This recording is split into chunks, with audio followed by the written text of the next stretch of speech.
Hello दोस्तों, स्वागत है आप सभी को राजेश स्टडी में। आज हम लोग देखने वाले हैं अर्थशास्त्र के थर्ड अध्याय का नेक्स्ट क्वेश्चन।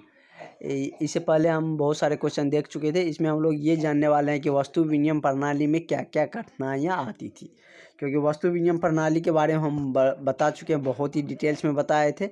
तो यदि आप नहीं देखे हैं तो प्ले लिस्ट में अवेलेबल है, जाके देख सकते हैं, क्योंकि वस्तु विनिमय प्रणाली हम पढ़ा चुके हैं। अब इसमें ये देखना है कि वस्तु विनिमय प्रणाली में क्या क्या कठिनाइयाँ आती थी, तो ये सारी चीज़ें देखते हैं। यदि आप चैनल पे नए हैं तो सब्सक्राइब जरूर करिएगा, ताकि हमें भी मोटिवेशन मिले, और दोस्तों में शेयर भी कर दीजिएगा, ताकि आपको भी हम बोर्ड का प्रिपरेशन अच्छा से कराते रहे। और आप लोगों के लिए अब ऑब्जेक्टिव का सीरीज भी ला रहे हैं, टोटल जितना भी सब्जेक्ट है सब में, ताकि आपका क्या कहा है कि 50% बिहार बोर्ड तो 50% कर ही दिया है ऑब्जेक्टिव। तो ऑब्जेक्टिव भी आपके लिए बहुत ही ज़रूरी हो जाता है। तो इसलिए हम जितना भी टॉपिक है, जितना ऑल सब्जेक्ट है, सब के टॉपिक वाइज ऑब्जेक्टिव सीरीज लाएंगे। तो चलिए स्टार्ट करते हैं। क्वेश्चन मेरा है कि वस्तु विनिमय प्रणाली की कठिनाइयों का वर्णन कीजिए। वस्तु विनिमय प्रणाली में क्या क्या कठिनाइयाँ आती थी, ये सारे चीज़ का हमको वर्णन करना है, बताना है उसके बारे में। तो चलिए देखते हैं क्या है। वस्तु विनिमय प्रणाली से यदि क्वेश्चन पूछेगा तो दो ही पूछेगा, या तो वस्तु विनिमय प्रणाली होता क्या है, या नेक्स्ट क्वेश्चन यही पूछेगा कि वस्तु विनिमय प्रणाली में क्या क्या कठिनाइयाँ होती है, या कठिनाइयों का वर्णन करिए। वस्तु विनिमय प्रणाली काफ़ी समय तक प्रचलन में था, बहुत लंबे समय तक चला था वस्तु विनिमय प्रणाली। लेकिन इसमें अनेक कठिनाइयाँ थी। जब तक मुद्रा का विकास नहीं हुआ था तब तक वस्तु विनिमय प्रणाली प्रचलन में थी, लेकिन इसमें क्या थी, बहुत सारी कठिनाइयाँ आती थी। इस प्रणाली की प्रमुख कठिनाइयाँ निम्न है। कठिनाइयाँ तो बहुत सारी आती थी, लेकिन इसका जो प्रमुख कठिनाइयाँ है, जो बहुत ही वाइटल बहुत ही ज़्यादा यानी कि बाधक था, वो हम इसमें देखने वाले हैं। जैसे कि किसी के भी लाइफ में बहुत सारे घटनाएं होती है, लेकिन जो प्रमुख रहता है, जो ज़्यादा क्रिटिकल है, तो वो सब याद रह जाता है। उसी तरह जो प्रमुख है उसके बारे में ही डिस्कस करेंगे। कठिनाइयाँ तो बहुत सारी आती होंगे। तो चलिए देखते हैं, पहला कठिनाइयों के बारे में जानते हैं। आवश्यकता के दोहरे संयोग का अभाव।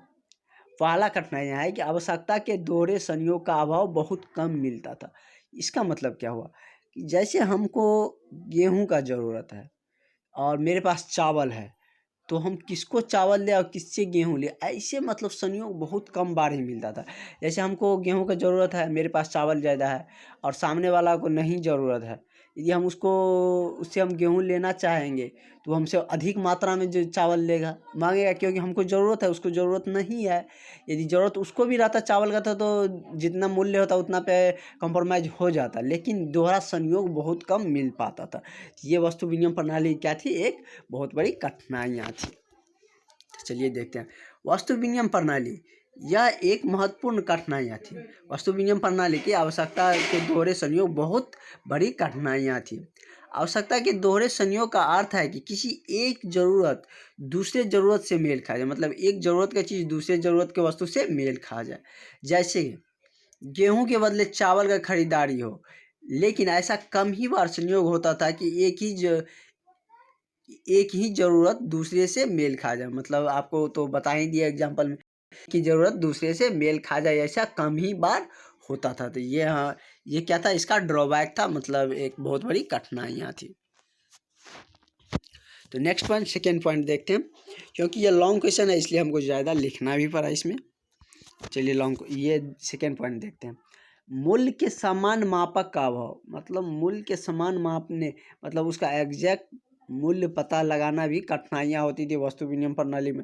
अभी ना पैसा है तो पता चल जाता है, लेकिन उस समय वस्तु विनिमय प्रणाली में ये बहुत बड़ी कठिनाइयाँ होती थी कि मूल्य का पता कैसे लगाया जाए, उसको मापने का सही तरीका, सही चीज़ें भी नहीं उपलब्ध थी। जैसे देखिए, कोई भी ऐसा सर्वमान्य मापक नहीं था, कोई ऐसा यानी कि जो सब जगह चलता हो ऐसा मापक नहीं था। जैसे कुछ दिन पहले जैसे ये ज़मीन सब भी नापा जाता था, कैसे होता था कि यहाँ पे इतना लगा, यहाँ पे इतना लगा, सब जगह अलग होता था। तो इसी तरह क्या था कि कोई सर्वमान्य मापक नहीं था, किसी जगह अलग था, किसी प्लेस पे अलग मापक होता था, जिसकी आवश्यकता से सभी प्रकार की वस्तुओं और सेवाओं के मूल्य का ठीक प्रकार से मापा जा सके। ऐसा कोई सामान्य मापक नहीं था जिससे आवश्यकता की वस्तुओं का और सेवाओं का मूल्य के मूल्य को ठीक प्रकार से नापा जा सके।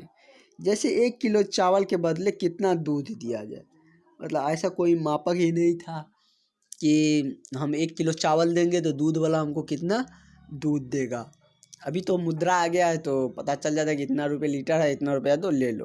लेकिन उस समय में ये दिक्कतें होती थी कि हम कितना चावल दें तो कितना दूध मिलेगा, कितना गेहूँ दे तो कितना दूध मिलेगा, और कितना बाजरा दे तो कितना दूध मिलेगा। ये सारे हमको मतलब ये सारी वस्तु विनिमय प्रणाली में दिक्कतें आती थी।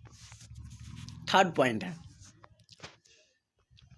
है कि भविष्य में भुगतान की कठिनाइयाँ, मतलब आने वाले समय में जो भुगतान किया जाता था तो उसमें क्या होता था कि कठिनाइयाँ होती थी। इसका मतलब ये हुआ कि जैसे हमको नवंबर दिसंबर के समय में, नवंबर दिसंबर में अक्टूबर के ले सकते हैं, अक्टूबर नवंबर के समय में क्या होता है कि धान कटनी होते रहता है, मतलब धान कटाई का समय रहता है।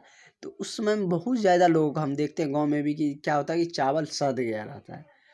तो वो क्या करता है कि किसी से मतलब या तो मांग लेता है या तो अब तो खरीद लेता, पहले क्या करता था किसी से ले लेता था। मतलब जब यानी कि सितंबर सब में ले लेता था, कहता था कि 2 महीना बाद मेरा धान कटेगा तो उस समय में हम आपको दे देंगे। इसमें क्या होता था दिक्कत है कि सितंबर के समय में या धान कटने से 1-1.5 महीना पूर्व धान की कीमत बहुत ज़्यादा होती थी। लेकिन वही यदि धान कट जाए तो उस समय में क्या होती थी, धान की कीमत कम हो अपने आप कम हो जाती है, क्योंकि स्टॉक में बहुत ज़्यादा हो जाता है। तो क्या होता है, जो देता था उसको क्या हुआ, घाटा तो लग गया, क्योंकि जिस समय में दिया उस समय तो प्राइस बहुत सस्ता, जैसे 1500 रुपये था बोरा, और उसके बाद कटनी के बाद 700 रुपये आ गया, तो उसको तो घाटा लग गया ना। यही हो क्या होती थी, इसका मतलब यही हुआ कि भविष्य में भुगतान की कठिनाइयाँ का मतलब यही हुआ। चलिए देखते हैं। वस्तु विनिमय प्रणाली में उधार लेने तथा देने में कठिनाइयाँ होती थी। इस प्रणाली में उधार लेने वाले को फायदा हो जाता था, जो लेता था उधार है उसको क्या हो जाता था, फायदा हो जाता था, जबकि उधार देने वाले को क्या हो जाता था, घाटा हो जाता। अभी ना पैसा है तो इंटरेस्ट पे दे देते हैं तो ब्याज वाला को फायदा, उस समय में वस्तु देते थे तो वस्तु के बदले वस्तु देता था, जिस समय उसको होगा उस समय में देता था। लेकिन उसमें क्या हो जाता था कि देने वाले के घाटा हो जाता था। पता ही नहीं कि कैसे घाटा होते हैं। चलिए नेक्स्ट पॉइंट, एक ही पॉइंट है आओ, और ताकि और इतना आपके लिए सफिशिएंट है, इतना लिख दीजिएगा, आपको अच्छा मार्क मिल ही जाएगा। और इसे डिस्कस करने से पहले यदि आप चैनल पे नए हो तो सब्सक्राइब जरूर करिएगा। चलिए ये क्या है कि मूल संचय की कठिनाइयाँ। इसमें क्या होता है कि वस्तु के मतलब संचय, मतलब उसमें रखने का भी क्या होती थी, कठिनाइयाँ होती थी। मतलब रखने में भी दिक्कतें होती थी कि कहाँ रखा जाए, इतने धान इतना दिनों तक कहाँ रखा जाए। जैसे गेहूँ ही हो गया तो उसमें कीड़ा सब लगने का, सूड़ा जिसे बोलते हैं वो लग जाता है। उसके बाद आलू हो गया तो वो भी बरसात के मौसम में सड़ने लगता है।